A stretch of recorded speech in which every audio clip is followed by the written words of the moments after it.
we're here to talk absolute worship, and it's Epiphany, and we're thinking about the Epiphany readings for Epiphany Day, not strictly speaking a Sunday, but we're assuming many churches will go with an Epiphany theme at this time of year. So, Lithan, you've had some time to think about this. What are you going with these readings this week? I think my theme will be the first line of the Isaiah reading, "Arise, shine, for your light has come." And it's the hooray, your light has come, but then you actually have to do something about it. We have to arise and shine. It's not hooray sunbathe because your light has come. It's about the light's come into the world and what's going to happen with that.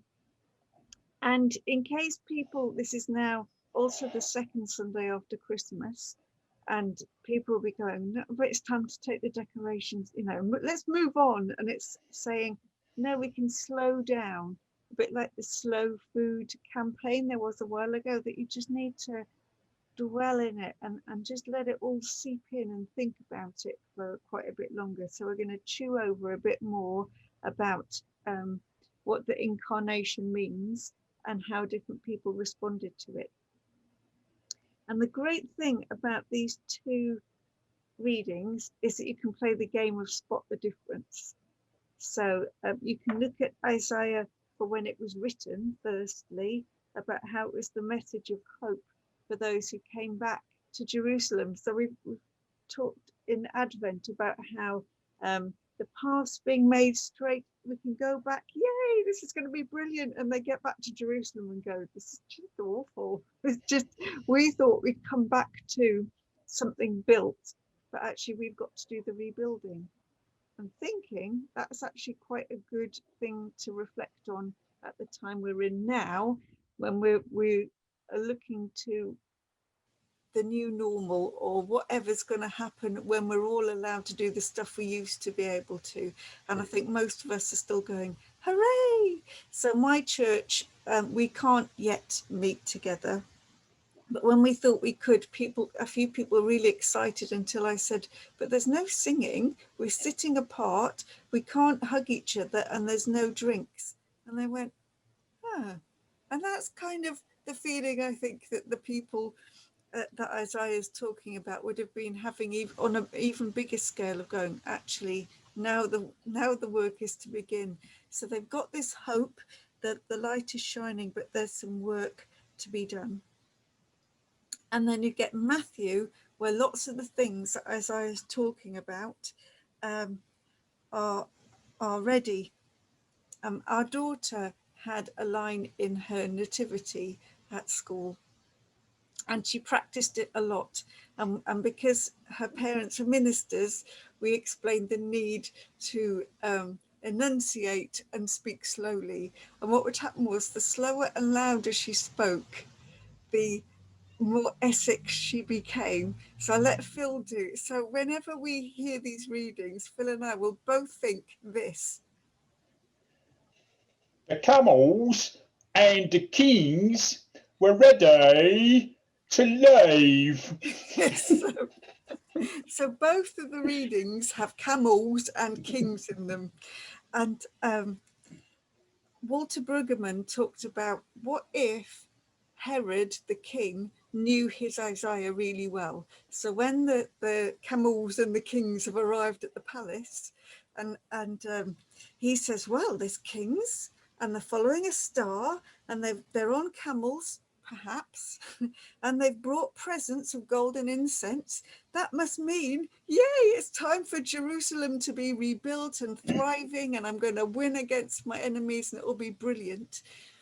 But I haven't got a baby. So he gathers all the people together and goes, look, here it is. There's this prophecy that's really come true. And then they go and they look at their paperwork and they go, actually, we think maybe you need to think about another prophet. You need to think about Micah and the fact that of Bethlehem. And then he probably says words I won't say here, and goes, oh, bother. And then starts to plot his revenge. So we've got something that Bethlehem is a very different place to Jerusalem in all of this. And then we'll say, and of course, what is the thing that you don't have in both readings? So there you go. What's the thing that you don't have in both readings? What do you only get in Matthew that you don't get in Isaiah? Myrrh. Myrrh, that's right. Which is possibly, you could have the bit from the life of Brian where Brian's mum, sorry, not Mary, Brian's mum says, if you're dropping by again, do drop in. Thanks a lot for the gold and frankincense, but don't worry about the myrrh next time. All right, goodbye. Because myrrh is just horror, it's about death. It's about destruction. It isn't a fluffy Christmas present. It's not even socks. It's myrrh. But myrrh is the thing, and I think myrrh is the thing that reminds us about God's redemptive love. And we can bask in the wonder of this. It's not just about the gold and the frankincense, that scent of power, but it's about God giving this gift of Jesus represented in the myrrh of love that will be light to the world, but also will bring his death. And that we can't just bask in it. We do need to arise and shine because our light has come. There you go. That was a bit long, sorry. Rise and shine. I'm kind of, it's always making me think of that song, isn't it? Arise and shine and give God the glory, glory, rise. And there you go. If we can get past that. Also, the phrase rise and shine was something that a particular generation used to annoyingly say to their children in the morning, wasn't it? Rise and shine. And I don't think I'd appreciated that they were actually speaking Isaiah. Rise and shine, for thy light has come, or I don't know, rise and shine. But that means wake up, doesn't it? Rise and shine in popular parlance. So maybe there's something of the waking up to the reality here that you're talking about, with them, maybe of what this is. Yeah. For people reading in Essex or listening in Essex, we are very, very, very, very sorry. And for people listening to Lithan, who said her congregation don't come because there's no drink, she of course means tea and coffee and very weak orange juice, just in case the... Well, one of your congregations in Essex, would you have sherry before worship if there was a baptism? So it could have been different refreshments. We did. So, Rachel, where are you going with these readings? Well, I'm kind of focusing on Isaiah as well, really, because I came across a quote when I was sort of reading around, and the quote is this: when God's glory or light shines, Israel lives in its glow and is itself a presence of light in the world. So it made me think about how God's blessing of us is always not for our benefit alone, but that we might be a blessing. So I felt that this receiving of light isn't for us alone, but for us to be bearers of light also. And it's not up to us to try and kind of manufacture light from nowhere. We're not creating the light, but we're just to let it shine and kind of not get in its way almost. Not be the the shutters that keep it inside.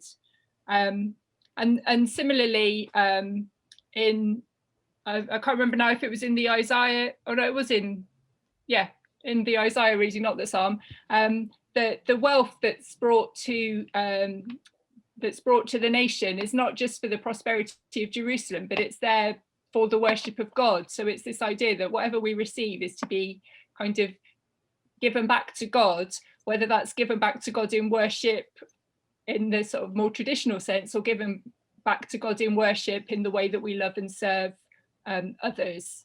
And sometimes we do try to hang on to the light. Sometimes in church, we're not very good at letting our light shine. We might like to let our light shine among our congregation, but never does it see the outside world. But all the readings, I think, if if you were to sort of look across the whole of the readings, including the psalm, you've got this idea of the nations coming together, and that inclusivity again. So the light is, you know, is for everyone out there, and definitely something that we have to share.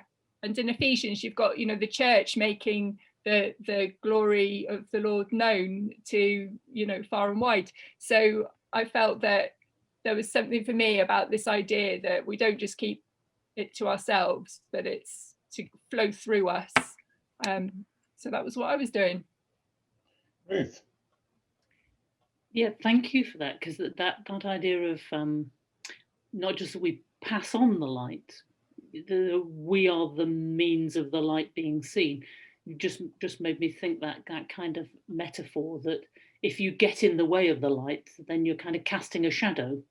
And there is a way of being so close to the light that you know, you stop anyone else from seeing it. So I like that idea, which is making me think, so how do you allow the light to shine? And some of it is about kind of where you stand in relation to the light somehow, isn't it? It's kind of, you know, not so close. I mean, I'm stretching another metaphor really, the fire.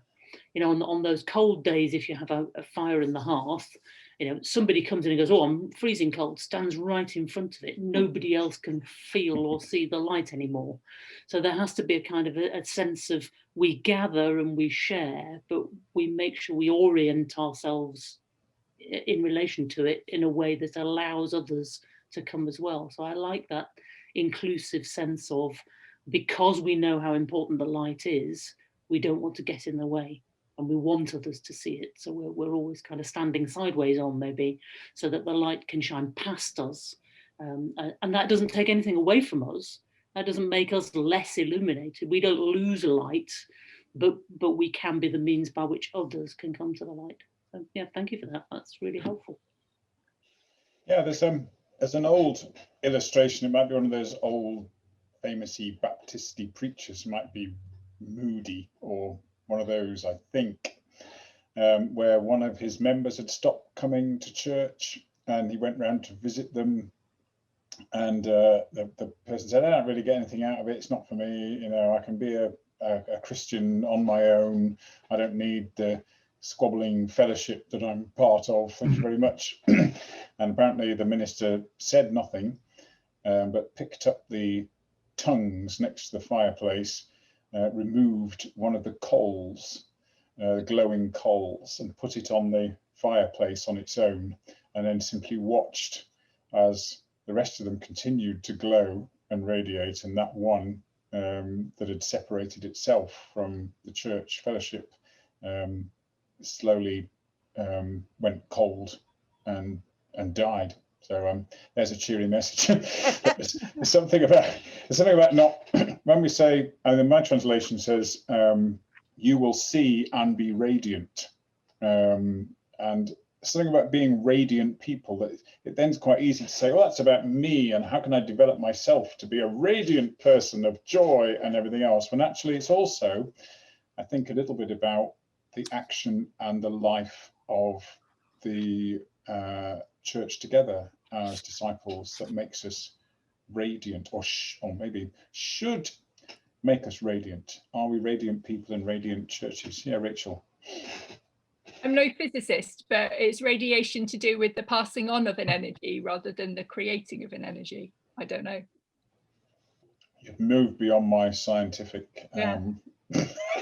The radiators, I don't know. They're probably people can look up the science themselves. They don't heat the water, do they? The radiators don't heat the water. No. They just pass it on around the house. Robert knows all about radiators and plumbing. Oh, I was thinking about mirrors and prisms, and something about darkness and light, light reflecting light, white things reflecting better than dark. Something about that. So it's a similar radiator, prism, mirror. So you don't block the light, you pass it on. Interesting. Arise, shine, for your light has come, and we are to radiate that light and that heat. Where are you going, Robert, with these readings, do you think? Well, it's a movement, because it goes back to something that I don't know why always puzzles me about people, about how different people are. And it's a story somebody told me years ago. There are people, it's not really a story, an aphorism or something. For some people will look into the distance and see a horizon, and the horizon is the limit, and they feel safe where they are. Other people look and see the horizon, and they have to go and see what's beyond. Now, I'm the latter, and so I'm thinking, are the Magi, they had to go, and so there's movement and following and traveling. And in a lot of the other readings, arise, shine, movement, you know, because that's what you said, wasn't it?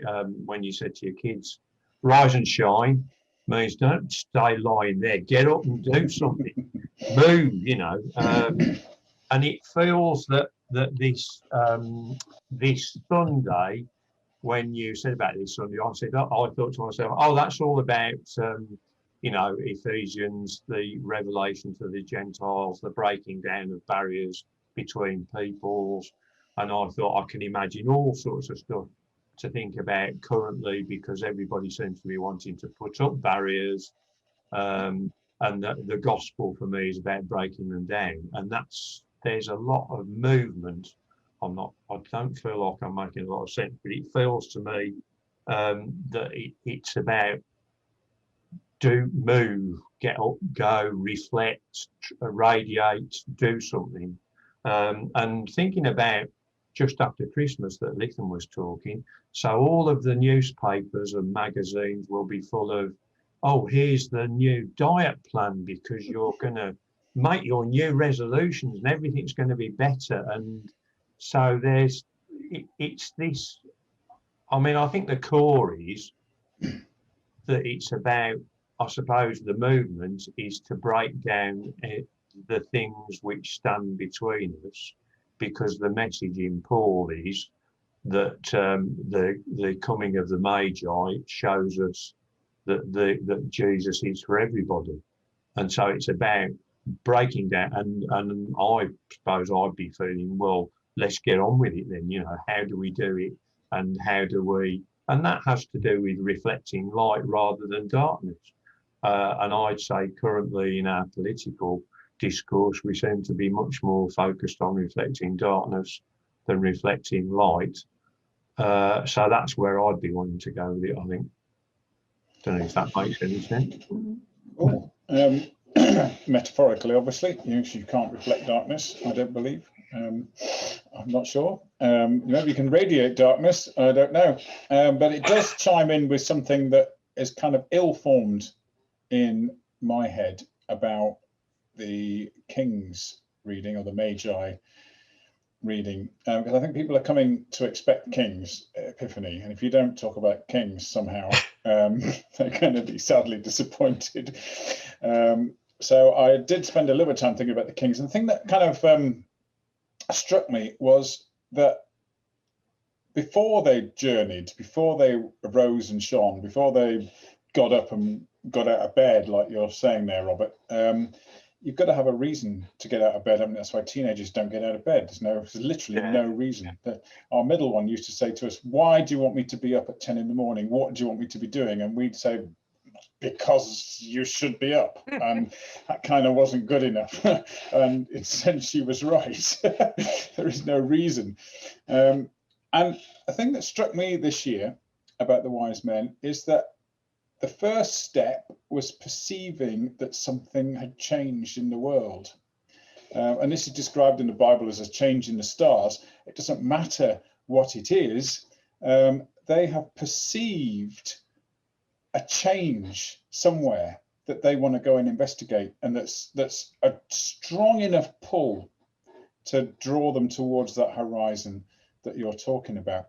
And I'm afraid the image that's in my head, maybe not everybody will respond to, but we've had dogs in our family for forever. And the image that's in my head is like when a dog's out and about, or probably deer do this, probably most animals do this, but when a dog's out and about and it senses something in the air, it stops and it kind of sticks its nose in the air, doesn't it? Because it senses something that I can't perceive. I've got no idea. It's inhabiting a world that I've never even visited, but it just sticks its nose in the air. And it kind of made me think that as churches, as Christians, maybe we should be the kind of influence in a community that brings about that kind of change in culture or change in scene that makes people stick their nose in the air and think something's changed here. I want to go and find out what it is. There's something's going on here that I want to be part of, that I've just caught a sniff of those Christians or something that they're doing in the community that actually motivates myself to rise and shine and go and find out what it is. Yeah, Robert. I found this quote. This is from Walter Brueggemann, and I don't know if this relates, but I think it does. So I'll read it. The narrative of Epiphany, it's called Off by 9 Miles. The narrative of Epiphany is the story of these two human communities, Jerusalem with its great pretensions and Bethlehem with its modest promises. We can choose a return to normalcy in a triumphalist mode, a life of self-sufficiency that contains within it its own seeds of destruction, or we can choose an alternative that comes in innocence and a hope that confounds our usual pretensions. We can receive life given in vulnerability. It is amazing, the true accent of Epiphany, that the wise men do not resist this alternative, but go on to the village. Rather than hesitate or resist, they reorganize their wealth and learning and reorient themselves and their lives around a baby with no credentials. Well, isn't that what you're saying? We're pointing to the Bethlehem, not to the Jerusalem, to the new, rather than back to what's safe and current. And that's goes back to what I was thinking about. What is it that makes some people think the horizon's the limit? But I want to say because there's life beyond, because there's life as it should be, not life as it is. Yeah, or you sail off the end of the world, Robert. There's always that danger.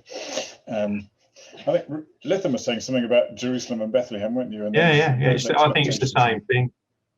Yeah, and now that Walter Brueggemann has been invoked, we have become a serious podcast. So thank you, Robert. Ruth.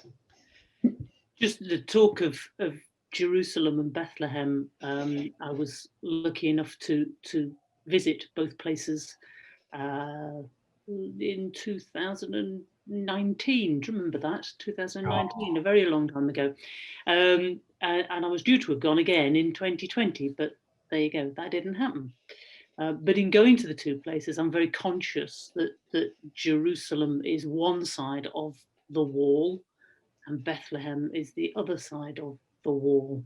And you have to go through the wall between Israel and Palestine, or Palestinian territories, to get to them, which kind of accentuates now the difference between them, even though it is a very short distance. I knew from looking at biblical maps that it was 6 or 7 miles, but to actually do it, get in the car and drive, park the car, walk through the wall, and then you're there, made me realize how cheek by jowl they are. But the differences are accentuated. But the wall that kind of separates them is covered on the Palestinian side, covered with artwork and paintings and murals and stuff that I just wonder whether that's kind of an epiphany in a way. The wall is meant to divide, but the way that people have used the wall is as a way of reflecting the world as it is and the world as it should be. And Banksy, we're in the southwest, Banksy's gone and set up the walled off hotel, and there's a load of his art stuff there to help you reflect on the whole Israel-Palestine question. And I love the way that the thing that's meant to say, no, this is this and that's that, and they shouldn't mix, has actually become the means by which you're forced to look at these two worlds colliding. And then just, I'm sorry, it's not a worked out thing because you've only just said it about Israel and Palestine, but there's something about those two things side by side which then help produce a light and an understanding. And I wonder if that's part of what Epiphany is about, bringing different things together and revealing something that couldn't be seen before. Rachel. Maybe similarly but different. When Robert was speaking about Bethlehem, I was kind of, the thought popped into my head about Bethlehem literally being the house of bread.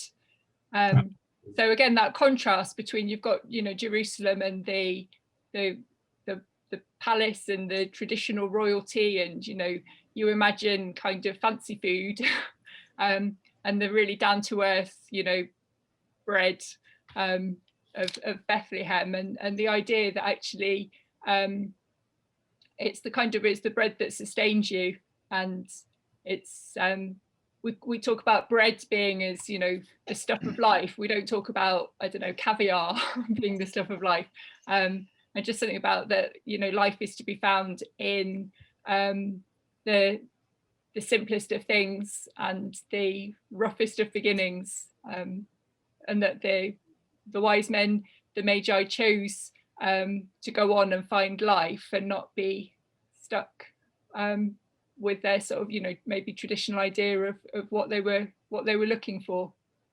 Yeah, Robert. I hope I'm not pushing it too far. No, I saw. Well, I was thinking about bread and food, and how the food that most sustains is the home.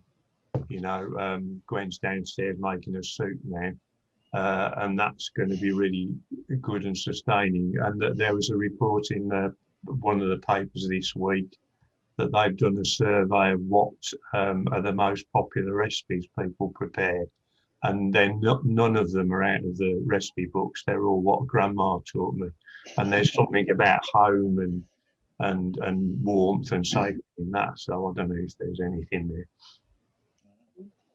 Lithan just last week bought me a new nativity set for my collection, or our collection, and it's the one that has actually got the nativity set with the big wall behind it, which is something I've wanted to kind of add to my collection for a while, because it's quite difficult, I think, to imagine talking about Christmas and Epiphany without some reference to what's happening at the moment. This, as on our recording day today, I heard a report on the radio about the olive harvest, which is happening at the moment in Palestinian farms, and how there is always conflict on the edges, and how the olive harvest is deliberately by some extremists disrupted, and olive trees are torn down and stones are thrown, and life is made very difficult at what should be a time of harvest celebration. And of course, COVID hasn't helped the situation, and the weather's been very hot, which means that the olives are smaller than they used to be, and life is hard enough as it is. So it would be difficult to imagine telling these stories without some nod to the current political situation. So I think that's really valuable for you to bring that up, Ruth. Yes, Lithan. Hopefully that we're recording this a month or so before January, and hopefully everything will have been resolved. But in talking, especially hearing about House of Bread and talking about food, at the moment the controversies about making sure children are fed enough, and the government or Jerusalem are kind of going, no, we're sorting things out perfectly well. And then admittedly the humble multimillionaire football player, but somebody who's from humble origins, or is one person has said, no, how can we make a difference? And little by little, other places are saying, no, we will do this, and we will do this, and we will do this. And I think, again, it's that, should you want to do the Jerusalem Bethlehem thing, I think that's another illustration of what it means. And I guess, again, about reflecting the light and sharing the light rather than hogging it for yourself. Okay, we're going like with a very big Jerusalem Bethlehem thing, which is emerging, which is cool. Ruth, where were you thinking of going before this whole Jerusalem Bethlehem thing came out? Or everybody sent me on a completely different track. I was looking at the Ephesians reading because I thought I've never really read this terribly well, and you might think I still haven't. I mean, like a lot of Paul, you jump into the middle of, you think, what's happening here? And you kind of go back a chapter and think, no, I still haven't got it. And you have to go back to the beginning and read the whole letter as a whole letter to read. And even then, some of his arguments are a bit like ours. They kind of go off in one direction, then they go off somewhere else. And then you feel like you should have used brackets and maybe a better edit. But anyway, that's just my little reflection. But in reading this, and I've got my Bible here because I just wanted to make sure I got it right. I'm reading from the NRSV here, but of this gospel, I've become a servant according to the gift of God's grace that was given me by the working of his power. Okay, then there's a little bit about being in the very least, that sort of stuff, which I'll leave out. To bring to the Gentiles the news of the boundless riches of Christ, and to make everyone see what is the plan of the mystery hidden for ages in God who created all things. God, that just took me miles away from kings and camels and light metaphors and all of that, and into kind of what's going on here, the kind of huge scope of what Paul is talking about, and his use of words of stupendous and marvelous and universal and all of those big words, which kind of got me to, so Epiphany is about the glory of God.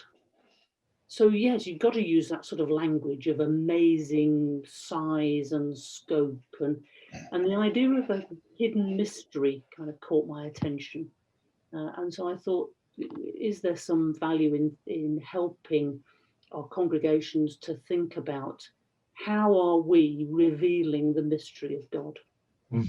So I think we've talked a little bit earlier about a kind of spotting the being the thing that makes people think, oh, something's going on, but it almost for me feels like little pinpricks of light that make people realize there's a whole thing going on. And the impression in my head is of these the sort of lanterns that have a lattice work with lots of tiny little holes, and it's very beautiful. It casts a beautiful light, but it's only a part of the amazing light that's behind the lattice screen. So I think there's something for me there in Epiphany about saying this is just a glimpse. This is just you're never seeing the whole glory of God, but you're seeing little bits that make you think the whole thing is amazing and is stupendous, and those big words that Paul uses. So I think I'd quite like to point a congregation towards how in the year to come, because we are pretty much at the beginning of the year, how can we take up the challenge of being those pinpricks of light and the bits of hope and the bits that help people realize there's a much greater light and a much greater hope that's going on kind of behind us. That's why I went with that. Yeah, Robert. I completely agree with what I was saying. The thing that worries me about that sort of thing is that how do we think we're going to be these points of light, and that people can get very pious or have huge and it makes me feel it's a bit like art, in that the best art is the art, art for art's sake, money for God's sake sort of thing. Who was that? 10cc. 10cc, yeah. The best art is the art that the person has done because they have this urge to produce something, not art churned out to make money or to impress. And in a sense, it seems to me that the best way we become points of light is not by trying to become points of light, but by, walking the way of Jesus as best we can. And that's a sort of, that's the result of that. And it's how do we, because that feels to me like the church hasn't really got to grips with that. We tend to think, certain aspects of the church think it's look at me, how good I am. Yeah, I just wanted to say that. Ruth. Well, and I think, that I'd need to watch that, because what I was trying to say was that we're the holes, if you like. We're the holes in the lattice work that helps people see the light on the other side. So we're not the light. Yeah. And we've come to testify to the light, going back to John chapter 1 again. So I think there's always that danger, isn't there, of we do good stuff, and then people will say what good people we are, if we're lucky. We don't want them to do that. We want to reflect the light of God, so that people say what a wonderful God we're serving. And it's that kind of, but how the pinprick, we are not the source of the light, but we're revealing. And I think that's part of what we have to get behind somehow in Epiphany, is what we don't want to say we're just a bunch of do-gooders. No, absolutely. That's the thing, isn't it? I used to reflect on this with congregations, using window imagery in a kind of very play school kind of way. What kind of window are we? Because I think the window image is quite good, because nobody's looking at the actual window. They're looking at the thing beyond the window. So the window isn't the thing, is it? Well, I used to say, well, the best that you and I can probably manage is to be the toilet window, which is that kind of that fuzzed off, wrinkly glass that's deliberately a bit vague. You're not really supposed to see the full picture through a toilet window, are you? Whereas Jesus is the clear glass polished window, through whom you can see the full glory of God's light. But it doesn't stop us being windows. It's just that we're a different kind of window. We're that sort of green pebble glass window sometimes. Obscured. You can barely discern some light. Yeah, Robert. It's called obscured glass, isn't it? Yeah, I see through a mirror dimly, or a toilet window obscurely, as Paul might have said. Maybe we shouldn't go too far down that road. I looked at the Ephesians thing and found myself asking exactly the same question as, hang on, I'm going to go back a chapter here. What is he talking about? And I thought, still not quite clear. I'm going to have to go back. And he's going to talk about this big mystery. And so I hate programs that present a big mystery and then don't resolve it. I like my mysteries to be resolved. And I kind of thought I grasped what this mystery was that Paul was going on about. I kind of thought he was saying the mystery that he's finally revealing is that the Gentiles will be accepted within this grand vision of the kingdom of God. And then I kind of found myself thinking, is it really such a mystery, given that we've just read Isaiah chapter 60, which is saying pretty much exactly that? Or maybe he's repackaged the mystery in more believable or understandable terms, or maybe he's preaching it to the Gentiles, because I don't suppose Isaiah was really preached to the Gentiles in the same way, was it, or the same force? Yeah, Rachel. I was just thinking that if we wanted to kind of bring it back to the baby Jesus, we could talk about the mystery of God becoming a baby, and not turning up in Herod's palace, but turning up in Bethlehem. So we could maybe draw on that mystery. Yeah, I saw a headline for an article in Christianity Today or something, which I don't subscribe to, so I couldn't read the article. But the headline for the article said, Jesus turns up in all the wrong places.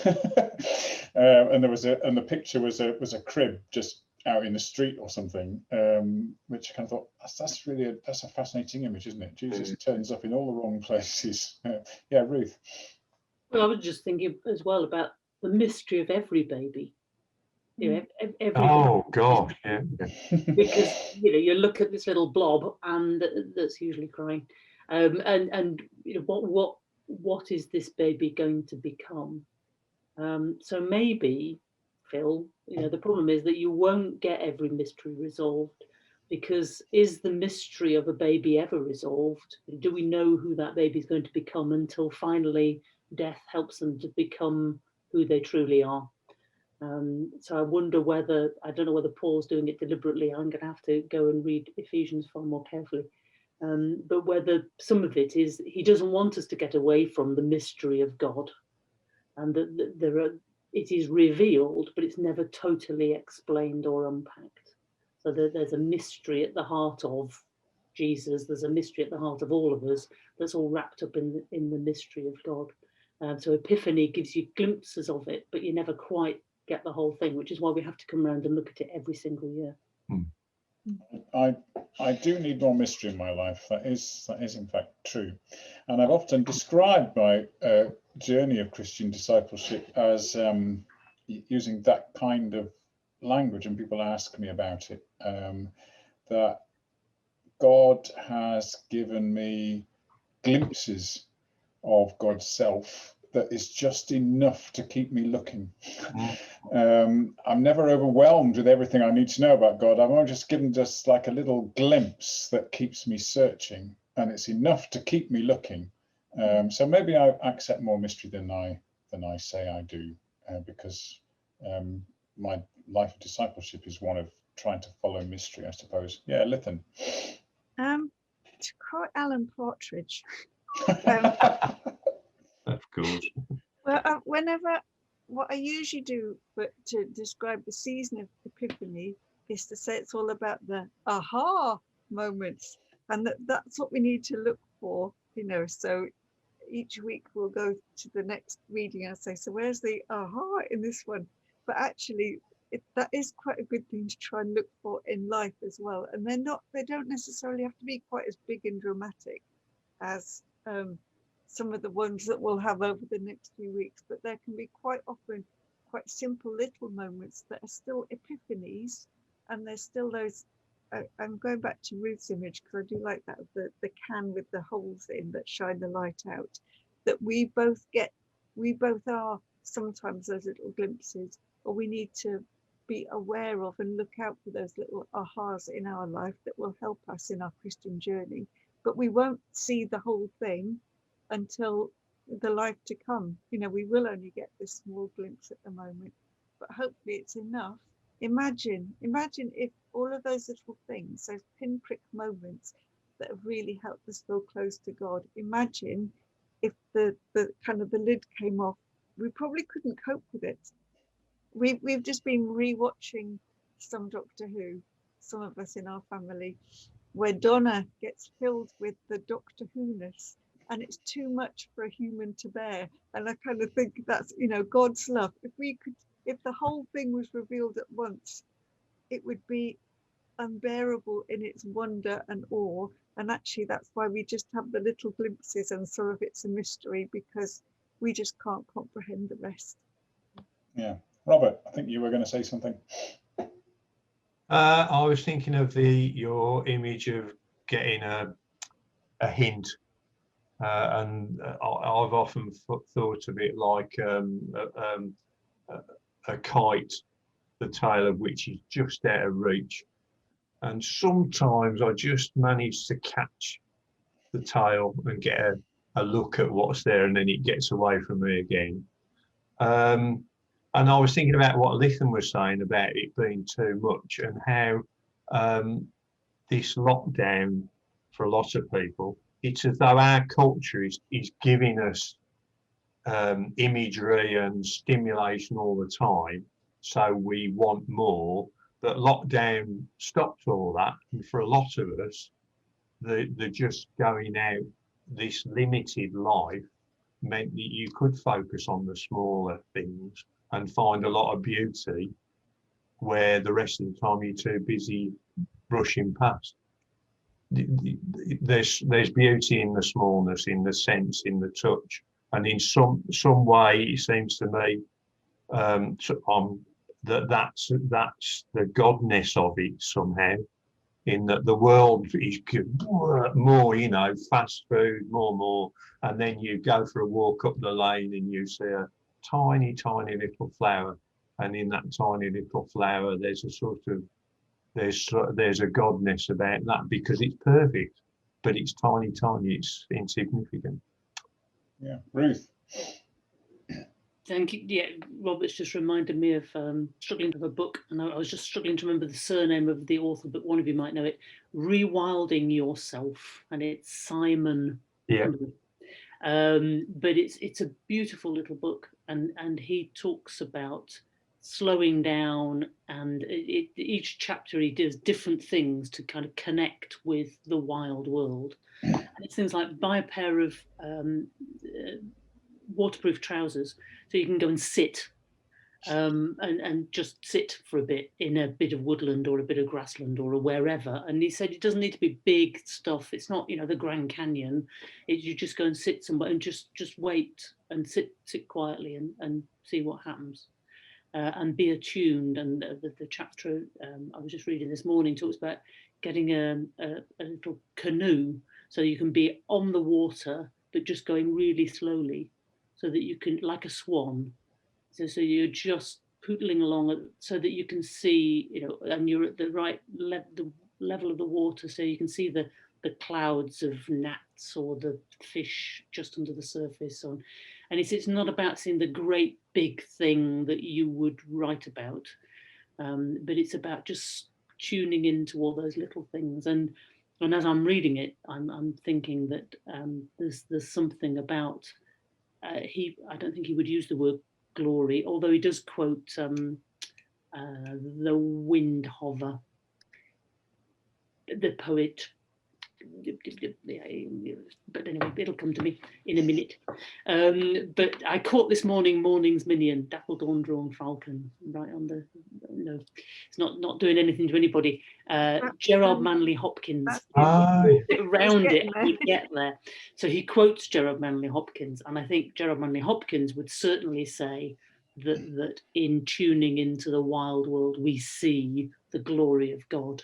And I love, again, I think it's Gerard Manley Hopkins about shook foil, that idea of, you know, the little bits of light that are flying all over the place that we kind of tune into. So I think there is something, I hope, to take to our congregations about spotting not only the beauty of the world, but the glory of God in the beauty of the world. I just thought spotting the Bethlehem, not the Jerusalem. So yeah, rewilding yourself, sitting on canoes. I'm kind of nervous that somebody's going to suggest sitting down in a corner with a hazelnut, contemplating it for several weeks. So before anyone does that, I wonder if it's maybe time to think about some of the other elements of worship, of how we might take this Epiphany. It's one of those things that's not 100% easy to pin down exactly what it is and what we mean by it. There is a popular use of the word epiphany. If someone has an epiphany, that's the aha moment that now it all falls into place. From what I read, there seems to be a slight disagreement between the Western and Eastern wings of the church about where we focus epiphany. Some saying, I think it is about the glory of God being finally revealed to the whole world, the Gentiles, which is why we talk about the kings being representative of the Gentiles. And then I think in the Eastern church, they focus a lot more on the baptism of Jesus as their key epiphany story, where Jesus is revealed for who he is at this baptism moment, and the dove coming down from heaven. Essentially, I guess the same thing, the revelation to the world of who this baby actually is, although still room for some mystery, obviously. So if we're doing Epiphany and we've done the preaching and we've got lots to be thinking about there, Where are we going with ideas for the rest of worship? Lithan, what have you come up with? I've got some paintings, Bill, that I can share screen.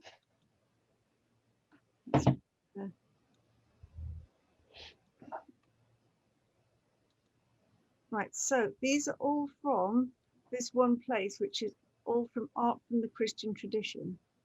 And so if you want to look up the copyright, that's where you need to go for that. So the first one is Heiki, and I tend to, if I'm looking for paintings for worship, and I use them quite a lot, both for prayer and for when I'm talking, so that there's something else for people's eyes to rest on, and they're not just looking around or doodling, which is what I tend to do. And I love all the ones that are not Western, because I think it's so easy for us to get caught up in they look like us, and seeing something from a different tradition just helps. So I love these Heiki's ones there. And then Tissot is, I think, an American, an African American. And I love this one because both of the ethnicity of the kings and also their entourage is quite substantial, and you get that idea of the journey they've gone on. And this one doesn't feature kings at all, but I love it. It's, as I said, it's called Awake My Soul, and just gorgeous, just about epiphany and glory and light. And I could look at that for hours. And I think the prints are quite expensive, but if anyone's looking for something to buy me for Christmas, one of those would be quite good. And finally, my favorite, Jesus Mafa, I might have said on here before, that they're from the Cameroon, where a priest and some artists went to share the gospel with the people who lived there, and then got them to recreate the scenes, and then the sketches were taken from that to create the scenes from the life of Jesus. And so there's always something to look at in the background, and just again, just another cultural interpretation that helps remind us that it's that, especially I guess for this story, that Jesus has come to be the light for all nations and not just the people that look like us. Cool. There's some fabulous images there, and presumably most of those places are where people can go and look for images on all sorts of things, and they're just good resources to keep bookmarked for whatever you're looking for. Rachel, what have you dug out of your closet? I was trying to think of some kind of light activity. So I think if we were in a building, it would be kind of nice to have everyone have a candle that they come and light from a central candle, but then maybe give them that light in a little holder, votive holder, and ask them to take their light out and not, stick it on their dining table or whatever, but give it to somebody else, and sort of explain why they've given it as a means of blessing or prayer for them or whatever, but to get people to take the light and to share it. But thinking about what Ruth was saying, I love the lantern idea. So I think if it was a kind of maybe Zoom service, then I'd encourage people to have some resources in front of them so that they could make their own things to stick on the outside of a glass candle holder.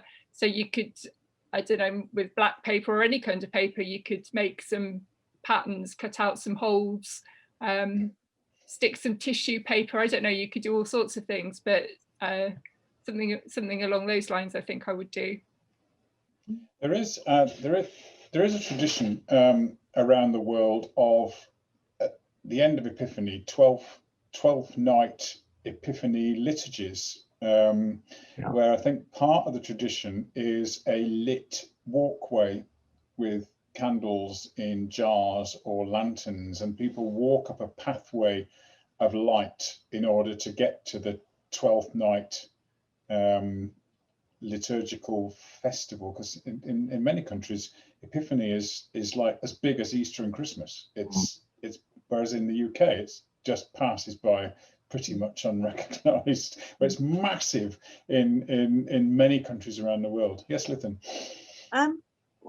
November the 11th is St. Martin's Day, and the school I'm governor of is St. Martin's, and light is an important part of that. And so we normally have a lantern parade. So this year we're going to be putting lanterns, encouraging people to put the lanterns outside their house, and then some of the staff will walk around and spot the lanterns. And I guess that's something that churches could do, and we could leave a head teacher gift, which is what's going to happen. They're going to have a little gift put on the doorstep for them if they've done that. Actually, that's also something that St. Martin's Day is important in Europe rather than the UK. But I think, yeah, that idea of how we share the light around. And I wonder why we make light so important in all these different festivals that are light festivals. And we're just, again, those are just the European ones. I think if we looked further afield and to different religions, there are so many different light festivals, aren't there? And maybe think about why that's so important. I thought St. Martin's was about making cakes out of donkey poo or something. That's one of the stories, Phil. Ah. I can Look it share up. Later. Well, we wanted traditions and it's making cakes that look like donkey poo, not out of donkey poo. Right. Okay. Robert, where were you? Where were you? What have you dug up? Any ideas for the rest of worship? Well, I was thinking that lights probably so important because before there was electric light, there wasn't much of it about after darkness, was there? So that awareness of the difference was much clearer to people. Well, people have said a lot of what I was going to say. I love the art, the first painting that Lithan showed, and I think it's really good to use non-European art and modern art because I think it helps people to see things from a different point of view. If you just show them a classic painting, they sort of think they know what they're looking at, and some of those images are say, hang on, what's this about? I do think January the 6th, around then, people might be thinking about Christmas is over, it's time to take things down. And I wondered about asking people, you could do this if you're on Zoom, perhaps better, to show us the star that they had on the top of their tree, perhaps, because people often have stories about those, don't they? That it was, you know, my little child made this and we've kept it ever since. I thought that might be good. I saw a guy suggest that you give everybody one of those, you know, when we're at school we get a star when we've done well, and suggest you're giving everybody one. I thought that was quite nice, you know, because we're all stars and we take our stars out with us into the community. So I sort of wondered about giving people stars and saying, you know, put it in your purse or your wallet, and just as a reminder of what this is about. So that's the sort of thing. But I did like the imagery and I like the craft stuff Rachel was talking about. Cool. We're all stars. Ruth, what have you imagined for this series? Yeah. Well, following on from the star thing, I went to Rejoice and Sing, and number 182 is How Brightly Beams the Morning Star. So it's in the Epiphany section, but I love the music, which is Philip Nicolai. And when people say, oh, that you picked that new hymn, I have to point out that his dates are 1556 to 1608. Nothing new to you, I always say, try to say it graciously. But I thought I would love to use this as a sort of reflection between hearing the word and any kind of sermon or reflection on it. And it's nice to give people something to think about. And this one, I mean, how brightly beams the morning star, and it's referring to Jesus. So there's stuff there about, you know, the light is coming from God through Jesus and not from us. But then the words towards the end of the first verse are, your word, Jesus, inly feeds us, rightly leads us, life bestowing. Praise, oh praise, such love o'erflowing. They're fabulous words. And the idea that we break open the word in worship, and that when we do that, the light of God and the love of God kind of pours out of it. And I'd love people to be reading the Bible and thinking that. And I think those thoughts would mean whatever I say in the sermon, they won't be listening because they'll still be thinking about this. But I have got, just in case people don't know it, and to save you hearing me sing it again, I've got a share so you can hear a little bit of this. So bear with me. I'll make sure I put the sound on. And we go to the right bit. I won't play all of it, but I will play some. How brightly shines the morning star, with grace and truth from heaven afar, our Jesse tree now bloweth. Of Jacob's stem and David's line, for thee, my bridegroom, King divine, my soul with love o'erfloweth.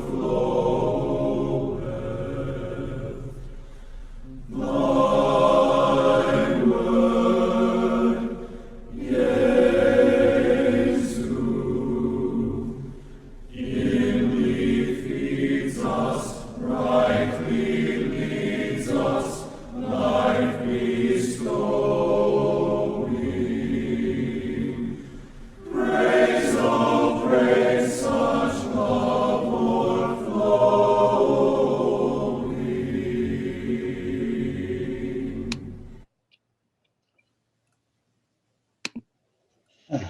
Isn't that lovely?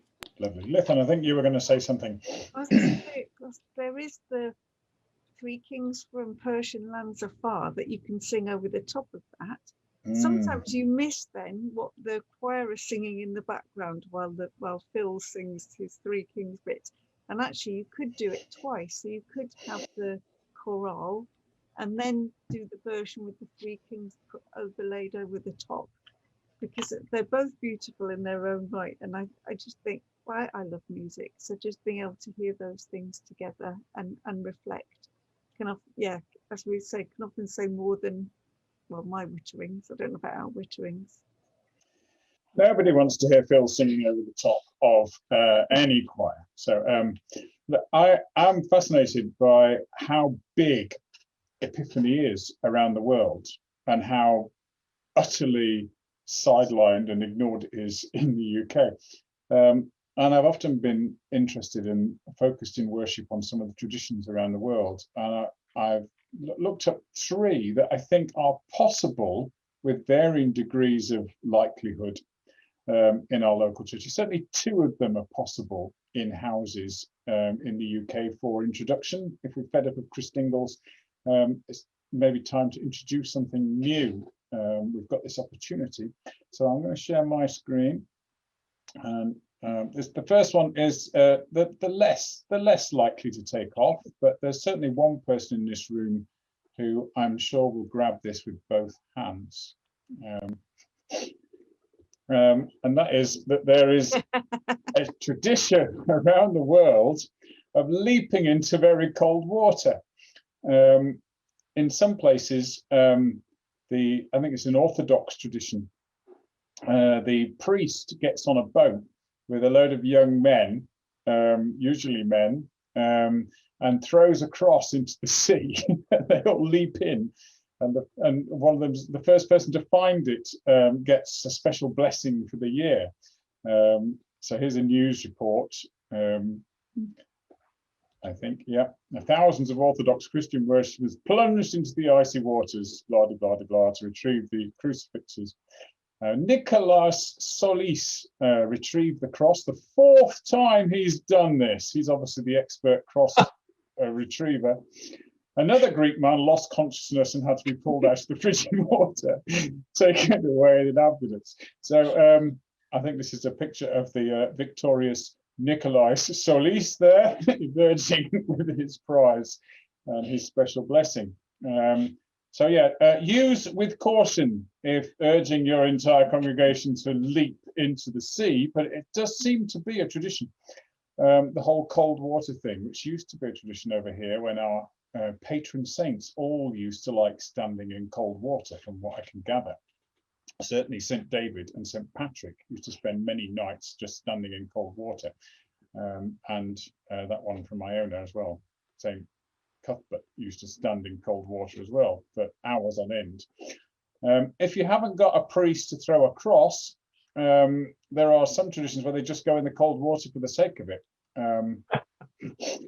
And they dig out from the ice a shape of a big Orthodox cross, and you go in there at Epiphany. I don't think that's that deep, but I think you just, I would be going in there.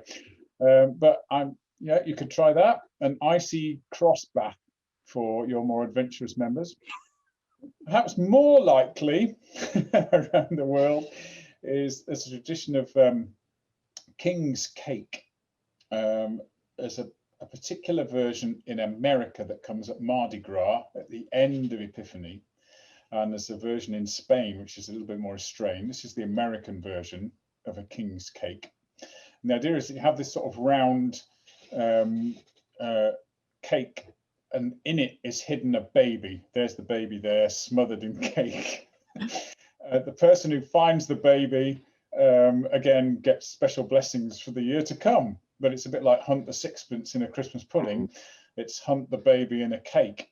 The Spanish version is slightly more restrained, and I think that's possible. You could get people to make these, couldn't you? That'd be quite an interesting. There's tons of recipes. In Spanish, it's called the Rosca de Reyes. If you look at Rosca de Reyes, there's tons of recipes for making one of these round cakes, and there's little Jesus there. He's been hidden in that little hole in the cake. Somebody's found him. And you're all supposed to sit round as a family.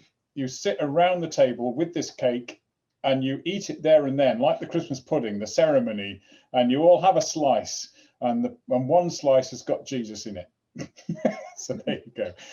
There are some places where they put lots of Jesuses in so nobody feels left out, but pick which version you want. So there's the Rosca de Reyes. The other tradition, I've actually done this. I did this in Newton Abbot with the URC Methodist Church there, and that's chalking the door. And in lots of countries they do this, chalking the door. And so the 20 at the beginning and the 04 at the end, that's the year. That one was done in 2004. And in the middle there are 3 crosses, which are supposed to represent crosses. And then there is CMB, which are the traditional names of the 3 wise men, Caspar, Melchior, and Abednego or something. But Balthazar. Balthazar. And you chalk it over your door. So this year it would be 20 plus C plus, or cross C, cross M, cross B, cross 21 over your door. Or you could put it down the lintel like that. And some that is 4 crosses though, Phil. Oh, there's 4. I missed one. Sorry, 4 crosses. You can decide what 4 means, but there's 4 crosses. And the CMB also stands for Christus Mansionem Benedicat. May Christ bless this house. Christus Mansionem Benedicat. And some people have little prayers to go with it that you can put through people's door with a piece of chalk on. Little, bless our home, make it a haven of rest, which I think is quite an easy thing to do, to chalk your door or chalk your lintel or put a little prayer with a piece of chalk in through some people's houses around your church with some instructions or something, which I thought was eminently doable as a Epiphany thing. I think that's all I've got on there. Yeah. So icy waters eating king's cake and chalking your door are all well-established worldwide Epiphany traditions that we don't do. Doing Exmouth. What are you do the doors in Exmouth? Yeah. Do you go around people's houses and do that then? No, I just go around Glen Orky, that's all. Or used to. What, secretly? No.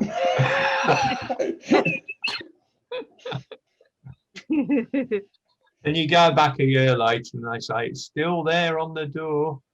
Cool. Cool.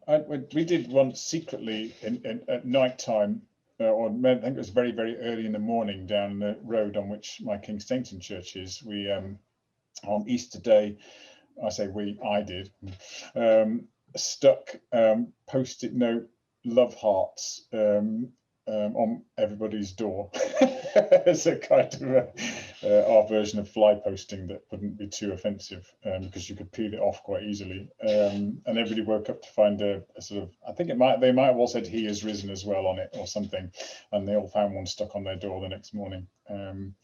So no secret chalking of people's doors, but it's you can do your own door, or you could get the vicar to come around and do your door. There are liturgies, if you look online, there are particular liturgies for the chalking of doors, but it's not rocket science. You could write it yourself.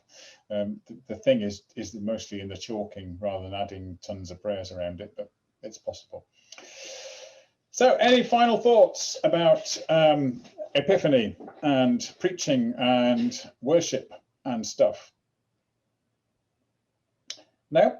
In which case we have been talking absolute worship, and Lithan is going to lead us in prayer as we close. So let's pray together. Arise, shine, for your light has come. Loving God, we thank you that your light has indeed come into the world. Help us to reflect that light, and help all of us who are preparing worship find the right words and actions and pictures and thoughts to help all of us to be prepared to shine, to show the revelation of your light to the whole of the world, that we may all know your wonder and sing your praise. Amen. Amen.